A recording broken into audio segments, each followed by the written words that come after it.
You guys won't have to look it up.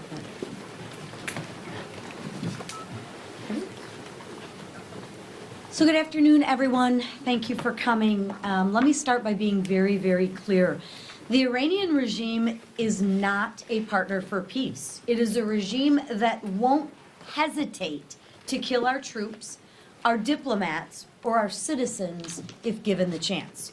This is the same regime that has already murdered hundreds of Americans. The same regime that chants death to America actually in their streets. And the same regime that races to develop a nuclear weapon capable of killing thousands more. And you know what? When this regime threatens death to America, I actually believe them. I take them at their word. And I take those threats very, very seriously. And you know what? The American people do too. That's why President Trump's actions matter. Peace through strength isn't a slogan. It's the strategy that has kept America safe for generations. And President Trump just reminded the world that the United States of America will not be pushed around. But while our troops are strong overseas, Democrats here in Washington are playing politics with our security right here at home. Nearly every single Democrat voted against fully funding America's homeland security. Think about that for a minute.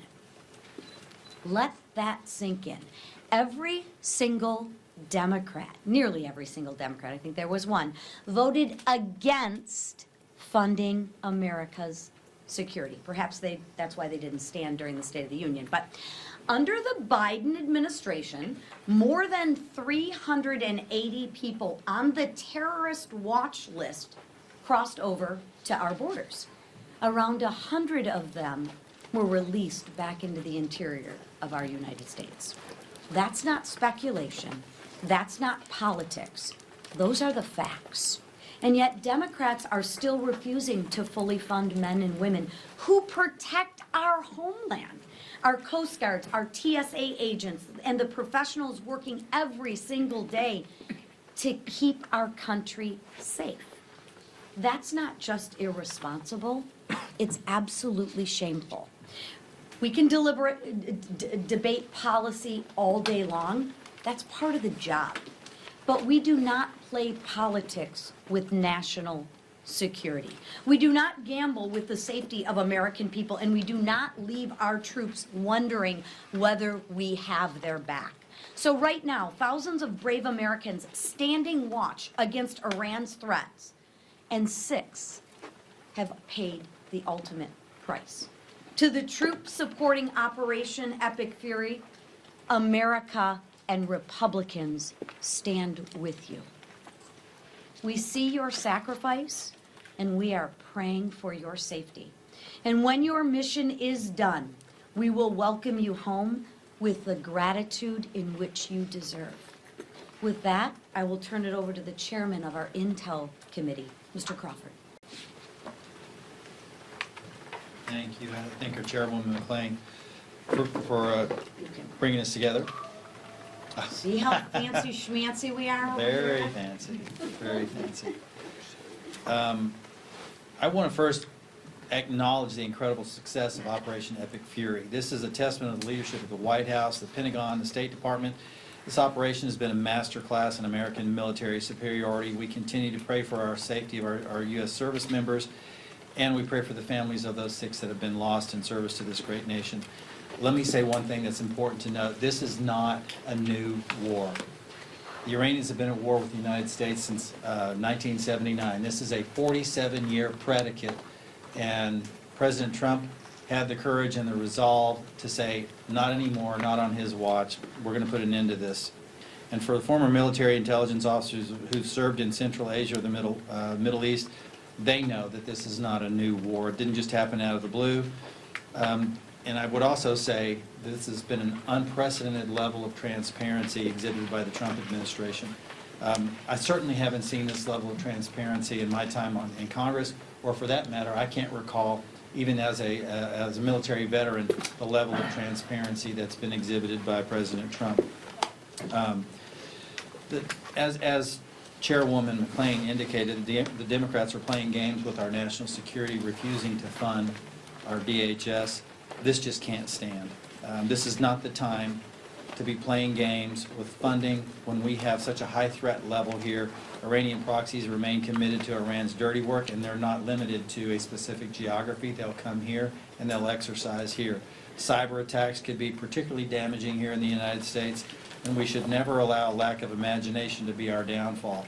Every single day, DHS remains shut down. The Democrats are sending a message to the American people that they don't care about our safety, they don't care about our national security. With that, I want to recognize Representative Evans.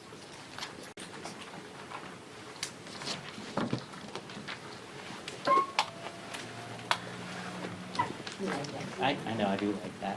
Well, thank you all so much for coming. I'm Congressman Gabe Evans, Colorado's 8th Congressional District. I was a cop for 10 years. I was a soldier for 12 years. I deployed to a combat zone in the Persian Gulf region, or the Arabian Gulf for our service members over there, in 2012 and 13 as part of the global war on terror, where I served as a Black Hawk helicopter pilot and my battalion's intelligence officer. I had a 5-month-old son when I left. He had just finished a month-long stay in the hospital. He was 18 months old when I came back. I missed every step.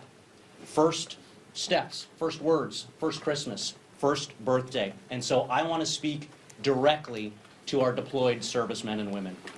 We have your back. I've been there. You're there now. You trained for this. You are ready to deploy, engage, and destroy the enemies of the United States. You are the guardian of freedom and the American way of life. When a nation sends its finest young men and women in harm's way, it is the obligation of that nation to support its warriors. We know the imminent threat that Iran posed. I know the imminent threat that Iran posed. We know what happens when that nation does not support its servicemen and women. I hit boots on the ground a week after Benghazi, and I will not repeat that same mistake. We have the backs of our servicemen and women. We have the backs of our federal and state and local law enforcement. I've done both jobs. The military is the outer perimeter that keeps our country safe. State, federal, local law enforcement, that is the inner perimeter that keeps us safe. They are the thin blue line. They have the watch. And so to my colleagues across the aisle who are denying our Homeland Security personnel their checks, I urge you, pass the Homeland Safety Appropriations Package so that we can pay the personnel that keep us safe on that inner perimeter here in the United States that work for our Department of Homeland Security. Our nation's security and my constituents' security depends on it. Thank you so much for coming, and now I want to introduce my good friend and colleague and a fellow veteran, Marionette Miller-Meeks. I should lower the podium. Thank you, Representative Evans. The freedoms we cherish, the freedom to speak our minds, the freedom of the press, the freedom to vote and pursue the American dream are not guaranteed by words on paper alone. They are secured by the courage and the sacrifice of men and women who wear the uniform of the United States. And as a 24-year military veteran, married to a 30-year military veteran, the father of a veteran, and of whom 8 children in our family, 6 of them served in the military, I know that truth all too well, ready to deploy at a moment's notice. Today I want to shine a light on 2 brave Iowans who gave their lives in service to our country. Major Jeffrey R. O'Brien of Indianola and Sergeant Declan J. Cody of West Des Moines, who were among the American service members killed by Iranian strikes in Kuwait. They were sons of Iowa, soldiers who stepped forward to defend our nation and protect these freedoms that we hold so dear. And because of heroes like them, America has stood for nearly 250 years as the freedom capital of the world, a beacon of hope where liberty still shines bright. And let me also tell you what our military and our veterans want. After having seen the egregious activities of Iran continually at war with us since 1979, we've seen the Marine Corps barracks attacked, we've seen the U.S. embassies attacked, we have seen the U.S. coal attacked, and members of the military paraded and shamed. Our military members want to know that we, in fact, have their back. And that means a response from the United States, not seven presidents saying we cannot have a nuclear-armed Iran. To our active duty military, we know you are in harm's way. We pray for you. We pray that you have all of the training and the equipment that you need, and if you don't, contact us and we will make sure that you get it. But you are defending this great country, and we, in the Republican Conference, we have your back. To the men and women serving our nation here at home and abroad, and especially those standing watch in the Middle East tonight, thank you. Thank you for your courage. Thank you for your sacrifice. And know this, America stands with you, always. God bless our troops, and may God bless the United States of America. I'll now introduce Representative Nick LeBeau.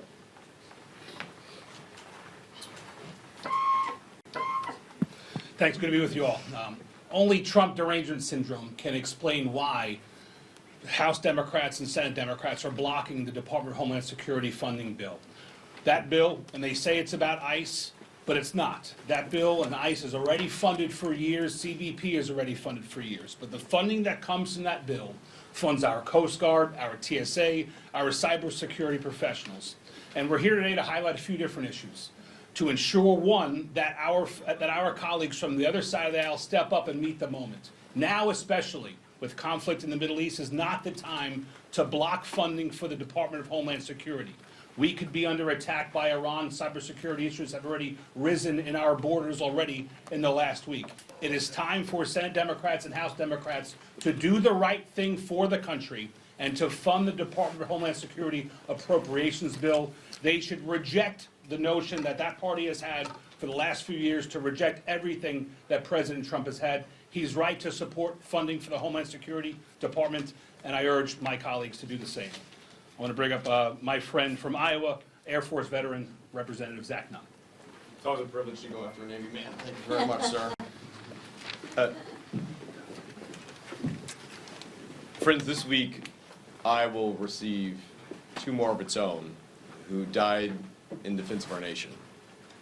This follows on a trip that many of us had to Dover earlier this year to receive two Iowa Guardsmen who were serving in CENTCOM, killed by terrorists, and had the opportunity with the Iowa National Guard, a unit in which I have served, to be able to take action and eliminate that threat through Operation Hawkeye Strike. The brave actions of our men and women in uniform, whether it's in the Department of Defense or the Department of Homeland Security, is a direct reflection of the commitment that young people across our country are doing to protect all of us. As is noted, less than 1% will put on that uniform, but they will defend the 100% here on the home front. I want to share the names of Sergeant Deacon Cody. Cody was 20 years old. He followed a pathway that was very similar to my own. We both went to Drake University. We both wanted to serve our country. This young man actually was ahead of me in line. He was already a staff sergeant at age 20. With his family's blessing, he went to go serve in the Middle East. And he was serving with the detachment out of Des Moines, the 103rd Expeditionary Sustainment Command. There he was joined by his major, Jeffrey R. O'Brien, from Waukee, also growing up in Indianola, Iowa. He was a senior NC officer who had dedicated decades of his life to answering the call and mentoring young troops. This week they will come home with a flag not flying over their home, but draped over their coffin. The reflection of 6 KIA are a reflection of the ultimate sacrifice put forward to defend this nation. But they're also accompanied by 9 wounded in action. We spent most of the day on the phone yesterday with the spouses, with the families, with the kids, as they were evacuated from Kuwait under a barrage of Iranian weapon systems. I'm happy to report that they are now safe in Germany, waiting for their family. Their wounds are still under assessment, and I won't make any comment on their health or their final diagnosis until the families are with them. But I will say this, that the toll that's being taken, not just on those serving on the front line, but on the simple fact of trying to get Americans back into country, 17,000 of which have been done so bravely by our State Department and our Homeland Security, as well as the families just trying to get on a plane today. They'll pass by another group of individuals in uniform, our TSA agents. The same TSA agents who I awarded just 30 days ago a distinguished medal for their longest shutdown without pay. Frontline members of our security apparatus, protecting all of us, who now are facing no pay again. And while they're joined by brave sailors from the Coast Guard, members of FEMA, thousands and hundreds of thousands of individuals who are paid under the DHS budget, tragically, my colleagues on the other side have seen fit to continue this shutdown that deprives not only national security, not only the pay for these individuals, but makes it hard for a family member to be able to visit a wounded veteran in a time of crisis like this. Americans know it doesn't need to be this way. I'm proud of our leadership for continuing to fight forward, to recognize that we should fully fund our government, something that's not been done in the appropriate way since 1993, but most importantly, that we defend the things that matter, our nation. So for that 1% of Americans wearing the uniform, whether overseas or at home, not only do we thank you, we have an obligation to you. I'm proud to say that this team is standing up to do the right thing in the same way that you have. And as a combat veteran like so many on this stage who have flown these operations in the Middle East, our security at home starts with our security overseas. The most important security is the one that takes all of us into account, including our families, right here on the home front. Thank you very much, Lisa. With that, I'd like to invite my very good friend, an aviator, a helo specialist, a Navy veteran, Ms. Jen Kiggins, to come to the podium. Thank you, Zach. It's a privilege to be here. I'm Congresswoman Jen Kiggins. I proudly represent Virginia's 2nd District, home to our East Coast Navy. When you turn on the news at night, you most likely are seeing an F-18 taking off an aircraft carrier, probably from my district. We're so proud of the men and women who have stepped up to serve. You know, we joined the Navy. I'm a Navy veteran, married to a Navy veteran, proud mom of a future Navy veteran, active duty Navy pilot. When we join the Navy, when we put that uniform on, we don't join the Navy to sit at the pier. We join the Navy to take that warship to sea, to be that tip of the spear, to be that deterrent. I couldn't be more proud of the men and women who are serving in the Middle East right now, especially the sailors from my district, but all of our military members. We're asking them to do an important mission, to finish the work that was started by Iran decades ago when they declared war with America. They've been chanting death to America in their streets for decades now. So the fact that this administration has put their legacy on the line and has taken that step to say we'll tolerate this no more and to make our country and our world a safer place, I couldn't be more proud to be a part of that team. At a time when we're asking so much of our military members and their families, I want to encourage my colleagues across the aisle to step up and support our military like this group of Republicans in our Republican conference has done. Right now we're playing politics with something like the Department of Homeland Security funding. I don't need my active duty members to be worried about the safety and security of their families that they've left here in the homeland. We need to go ahead and stop playing politics. This is a time to be unified, a time to stand together with our military and our military families so they don't have to worry about that safety and security piece. So I couldn't be more proud of the men and women in my district. I couldn't be more proud to stand with them every day of the week and to remind them that not just me, but my entire conference, the people on stage behind me, and the people here in Washington have their backs. We support them every day of the week. God bless each and every one of them, and God bless our great nation, the United States of America. Thank you, and I give the floor back to our chairwoman, Lisa McLean. Thank you. And Mr. Crawford, if you want to join me, Chairman Crawford, we'll take a few questions. Thank you very much, Chairwoman, Chairman, other members. When it comes to the Department of Homeland Security funding bill, the Democrats' demands, as you know, are policy in nature: a ban on ICE operations at churches and schools, a ban on mosques, requirements of judicial warrants, etc. Are you, as a conference, any closer to agreeing to those demands, or some of those demands, or are you not, in which case the bill seems destined to fail again? Let me take that. I'll take that. Listen, we've been clear. We funded ICE.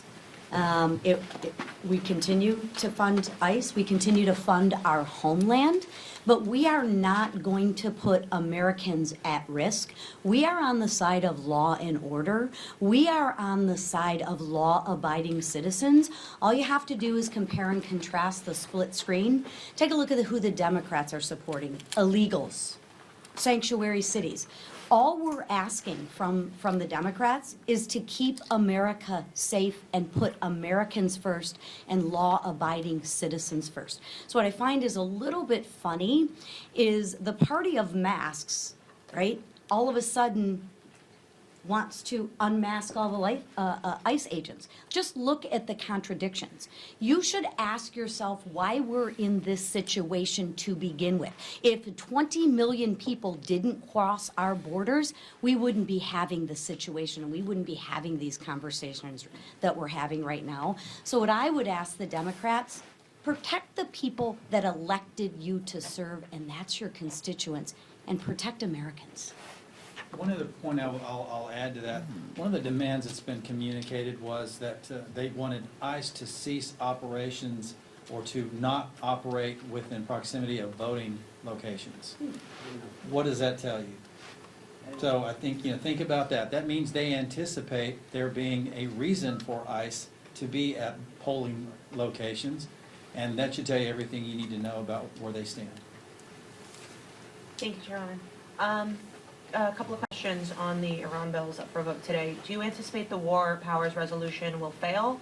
And do you believe you'll get enough Democrats on the non-binding resolution declaring Iran a leading state sponsor of terror to pass under suspension? I wouldn't handicap either one of those, but I will say this, that we need to understand that the president plays a role in the legislative process. So if they want to engage in political theater and raise this War Powers Act that they're trying to move, whether or not they're successful remains to be seen, but the president will have the final say on that. And I would also say that the president is acting well within his constitutional authority under Article 2, and he's doing it very well. Last question. On DHS negotiations, what, if anything, do you think you can maybe find a middle ground on with the Democrats? From my perspective, not much. Because what they're asking for is absolutely ridiculous. What we're asking for is follow the law and protect American citizens. Oh, yes. Chairwoman, I want to ask, what led to the decision for House Republican leadership to call on Congressman Gonzalez to resign? And do you expect him to finish out the rest of his term?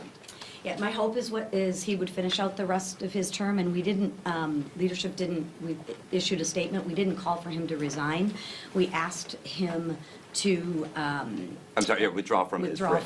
from the race. So I would refer you to the statement that leadership put out. Thank you. With that, thank you.